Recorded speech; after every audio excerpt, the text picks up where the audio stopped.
Kanye West is notorious for his tweets, but one that he's recently posted has seemed to put all of his behavior into perspective. Now, Kanye released a new album with a bunch of song titles I can't even name, but one of the tracks was called Cousins. Kanye later tweeted the backstory about the song, and, well, Kanye went through a traumatic event with his cousin that he swore he was going to take to the grave, but as you can see, he clearly didn't. With him sharing this trauma with the world, it gives us a better insight onto his mental health. You see, over the past 5 years or so, Kanye has been open about his mental health, as he's revealed that he's been diagnosed with bipolar, and just this year he said he had autism. Though these conditions are not an excuse for his behavior, it can give us some insight into why he's acting the way he is. You see, Kanye was diagnosed with bipolar disorder in 2016 after having to be hospitalized for a psychiatric emergency. He's spoken out about this and how this affected him, as he said, "You pretty much don't trust everyone, and they have a moment where they handcuff you, they drug you, they put you on a bed, and they separate you from everyone you know. That's something I'm so happy I experienced myself, so I can start by changing that moment. When you're in that state, you have to have someone you trust. It is cruel and primitive to do that." Now, unfortunately, Kanye has been open about sharing that he does not regularly take his bipolar disorder medications, stating that his manic episodes, aka his highs, are what makes him him. He refuses to stay on his medications against medical advice because he feels it negatively impacts his music and creative process, hence impacting his career as an artist. "I cannot be on meds and make Watch the Throne level or dark fantasy level music," he said in one of his tweets. Now, when Kanye is in one of these manic episodes, things can get absolutely crazy. Now, something that set him over the edge was his divorce from Kim Kardashian. In 2020, Kanye went on Twitter and claimed that Kris Jenner had tried to lock him up and that he was considering divorcing his wife. But less than a year later, Kim actually divorced him, and Kanye went on to talk poorly about Kim everywhere. Things took a head in 2022 when a music video for Kanye's new song Easy was released, and it featured references to Kim's new relationship at the time with Saturday Night Live star Pete Davidson. In the video, Kanye ties up and buries a claymation version of the comedian. Now, a source told People that Kim was upset over the video and that she thought it was way too violent. Now, eventually Kanye shared a message supposedly from Kim, further exposing his relationship with his fans. Kim said, "You are creating a dangerous and scary environment, and someone will hurt Pete, and this will all be your fault."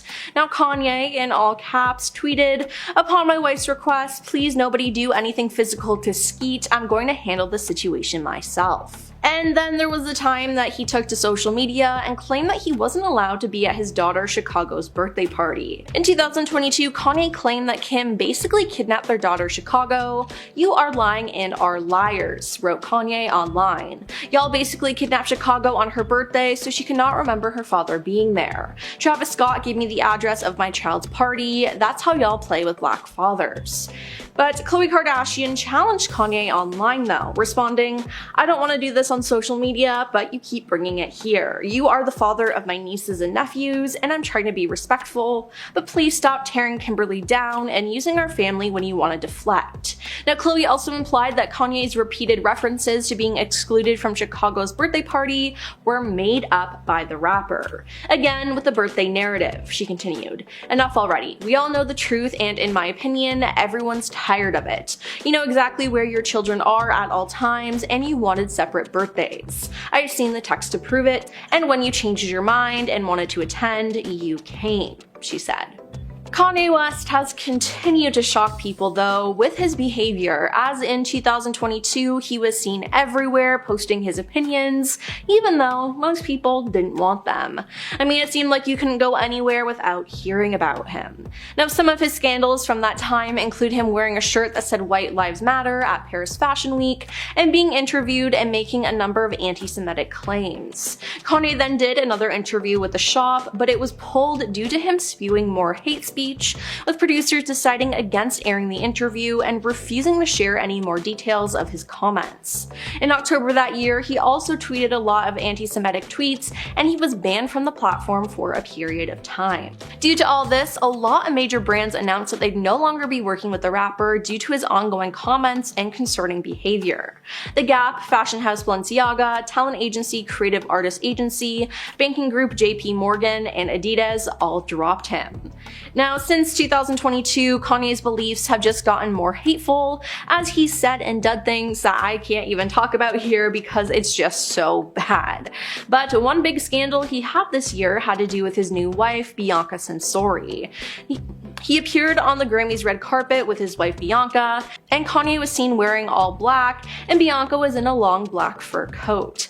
But then she removed her coat on the carpet, revealing her nearly naked look with a nude huge sheer dress without underwear or a bra on. There are videos of this interaction, and while posing for photographers, Kanye said to her, "You're making a scene now," to which she nods in agreement. He then added, "Make a scene, I'll say it'll make so much sense," before telling his wife to drop it behind you and turn. "I got you," he reportedly consoled Bianca, who responded, "All right, let's go." And then you can see that she drops her coat, shocking everyone. I mean, she was pretty much naked, and people were confused and also very disgusted by this. Now, shortly after this stunt, he tweeted about him and his wife's choice to let her be nude on the Grammys red carpet, and Kanye said, "I have dominion over my wife. This ain't no woke feminist. She's with a billionaire. Why would she listen to any of you? She definitely wouldn't have been able to do it without my approval, you stupid woke." In another tweet, he said, "Anyone who called my wife's Grammy look a stunt is dumb and lame. Yes, you. She's been dressing naked 2 years, now all of a sudden it's a stunt." Kanye then also went on to defend fellow rapper Diddy, who is in jail for committing various crimes. "Please free my brother Puff. I stood up for Puff and I'm still winning 20 Grammys next year and doing the Super Bowl," he tweeted. Now, Kanye also revealed that he started selling shirts where proceeds would go to Diddy. At Yeezy.com, "I'm selling the Sean John collaboration that me and my brother spoke about before they locked him up. We splitting the profits 50-50, he shared on social media. Now, after this, Diddy's Instagram account posted, "Thank you to my brother at Yeezy.com. Not to mention, Kanye also sold some other problematic shirts as well, which he's really leaned into the past couple of months. Not to mention, he's also gotten into some hot water with Kim Kardashian about his association with Diddy. Now, Kanye ignored his agreement with Kim and added their daughter Northwest to a song with Diddy. Yeah, with Diddy, and this was after Kim told him no. TMZ reported that their custody agreement included having an equal say in decisions regarding their children. Now, Kim was opposed to their daughter being part of the song at all, but Kanye went ahead with letting her record it, and he even teased the track online. In leaked text from Kanye, Kim says, "I asked you at the time if I can trademark her name. You said yes. When she's 18, it goes to her, so stop," Kim wrote. "I sent paperwork over so she wouldn't be in the Diddy song to protect her." Kanye then replied, "And neither of us will recover from the public fallout. You're going to have to kill me." Now, the former couple attended mediation required in time of conflict per their divorce settlement, and Kanye agreed to not officially put out the track